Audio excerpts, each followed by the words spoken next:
बोलिए श्री सतगुरुदेव भगवान की जय, सच्चे दरबार की जय। गुरु प्यारे साधकों, गुरु महाराज जी की कृपा से आज फिर मैं आप सब के लिए दिव्य अनुभवों की श्रृंखला का एक और दिव्य अनुभव लेके आया हूँ, जिसका टाइटल है कि हृदय की धड़कन भी दे रही संदेश।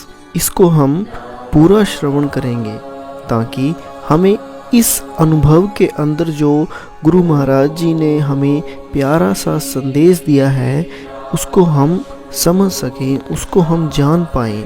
इसीलिए मैं आपसे हाथ जोड़कर यही प्रार्थना करूंगा कि आप इस अनुभव को अंत तक अवश्य श्रवण करें। तो चलिए सुनते हैं इस अनुभव को। इसमें लिखा है कि गुरुदेव की दिव्य प्रेरणा से अंतर जगत में एक दिव्य अनुभूति हुई। मैंने देखा कि एक बहुत बड़ा फील्ड है जहाँ बहुत सारी गुरु बहनें एकत्रित हैं। सभी अपने अपने क्षेत्र सेवा क्षेत्र में जुटे हुए थे।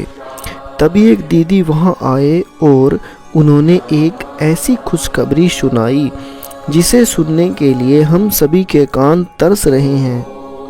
उन्होंने कहा कि गुरु महाराज जी समाधि से लौट आए हैं, चलो हम सभी भी उनके दर्शन के लिए चलते हैं। और इस सूचना के मिलते ही हम सभी के चेहरे प्रसन्नता से खिल उठे। मैदान के एक ओर से बहुत सारी संगत खड़ी हुई थी और दूसरी ओर हम सभी लाइंस बनाकर खड़े हुए थे।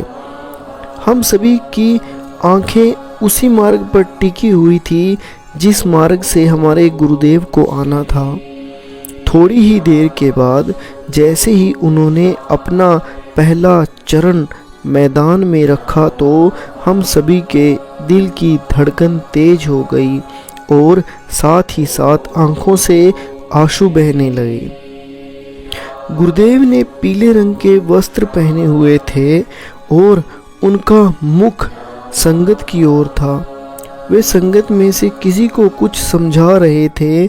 हम सभी इसी आशा में थे कि गुरुदेव अब हमारी ओर मुड़ेंगे, अब हमारी तरफ देखेंगे। लेकिन बहुत समय बीत जाने के बाद भी जब उन्होंने हमारी ओर नहीं देखा तो हमारा मन हताशा और निराशा से घिर गया। सभी के मन में रह रह कर बस एक ही बात आ रही थी कि इतने लंबे समय के बाद तो उनका संग प्राप्त हो रहा है। और अभी मन के भीतर ये भाव चल ही रहे थे कि गुरुदेव ने अपना मुख हमारी ओर किया और फिर मस्त अंदाज में चलते हुए हमारे पास आ गए। गुरु बहनों में से मैं सबसे आगे खड़ी हुई थी। दीदी बताती हैं कि गुरु बहनों में मैं सबसे आगे खड़ी हुई थी और गुरुदेव ने बड़े स्नेह से मुझसे पूछा, तुम रो क्यों रही हो? मैंने रोते रोते अपने मन की सारी बात गुरुदेव के सामने रख दी। मेरे मन को मेरी बात को सुनकर वे बहुत गंभीर हो गए और बोले, अच्छा एक बात बताओ, हृदय कहाँ होता है? यह तो तुम्हें पता ही होगा। यह बताओ कि उसकी धड़कन कहाँ होती है? मेरे कुछ कहने से पूर्व ही मेरे परमपिता मेरे सद्गुरु ने मेरी कलाई की नब्ज को पकड़ते हुए कहा, यहाँ उसकी धड़कन सुनाई देती है ना? अब मुझे बहुत ही जोर जोर से धक धक की आवाज़ सुनाई देने लगी।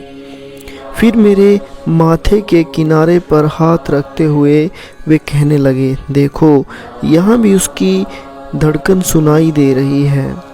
जब मैंने वहाँ छूकर देखा तो मुझे बहुत स्पष्ट उसका अनुभव हुआ। फिर मेरे पैर की नस को पकड़ते हुए मेरे परमपिता बोले कि देखो यहाँ भी इसकी धक धक की आवाज़ आती है, यहाँ भी तुम हृदय का स्पंदन अनुभव कर सकते हो। मैंने कहा हाँ। मैंने हाँ में सिर हिलाकर अपनी स्वीकृति दे दी। इसके बाद गुरुदेव ने मेरी ओर देखते हुए बड़ी प्यारी मुझे एक बात बताई कि मानव शरीर में हृदय का एक जगह पर स्थिर होता है। हमारा हृदय एक जगह पर स्थिर होता है, लेकिन उसकी धड़कन शरीर के प्रत्येक अंग प्रत्यंग में महसूस होती है। ठीक इसी तरह चाहे हम कहीं भी रहे, लेकिन तुम हमें हर जगह महसूस कर सकते हो। सच्ची भावना से याद करोगे तो मुझे सदैव अपने पास ही पाओगे। और ये जो अनुभव था, ये था साध्वी विनय प्रदा भारती जी का। इस अनुभव के माध्यम से गुरु प्यारे साधकों, गुरु महाराज जी ने हमें कितनी प्यारी सीख दी है कि कई बार अगर हमारे दिल के अंदर प्रश्न भी उठ जाता है कि गुरु महाराज जी समाधि में है, हम उनसे क्या दिल की बात करें, क्या अपने कष्टों को गुरु महाराज जी के समक्ष रखें।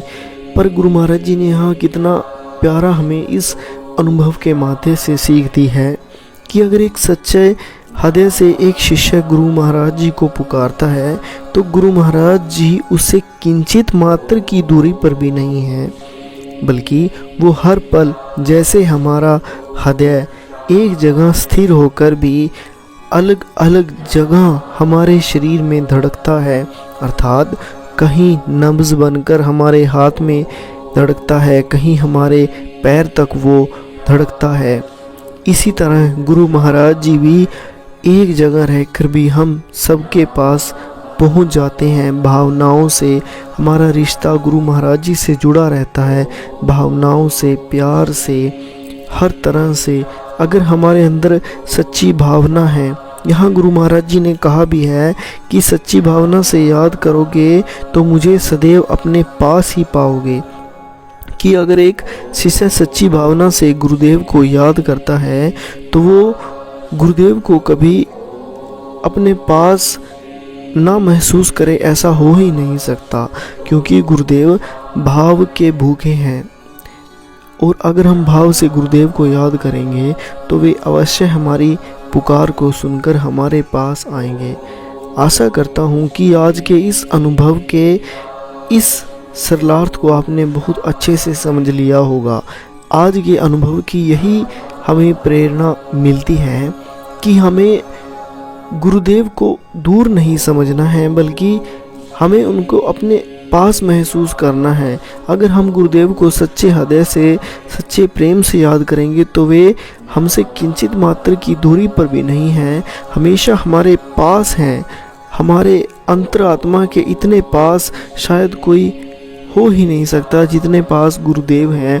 बस हमें अपनी साधना, अपना प्रयास, अपनी प्रार्थना वैसी रखनी चाहिए कि हम गुरु तक हमारी प्रार्थनाएं पहुंच सके और हम गुरुदेव को अपने अंतर्घट में पा सकें, अपनी यादों में पा सकें, अपने ध्यान में पा सकें। तभी हमारा यह जीवन धन्य है। और इसी के साथ मिलते हैं कल फिर एक नया अनुभव, नई श्रृंखला, नया प्रसंग लेकर और एक नई प्रेरणादायक कड़ी के साथ। तब तक के लिए मैं आपसे यही आशा करूंगा कि आप नित्य ध्यान करें, गुरु महाराज जी से प्रार्थना करें और गुरु महाराज जी का नाम हर वक्त आपके जुबान पर रहे। इसी के साथ तो बोलिए श्री सद्गुरुदेव भगवान की जय, सच्चे दरबार की जय।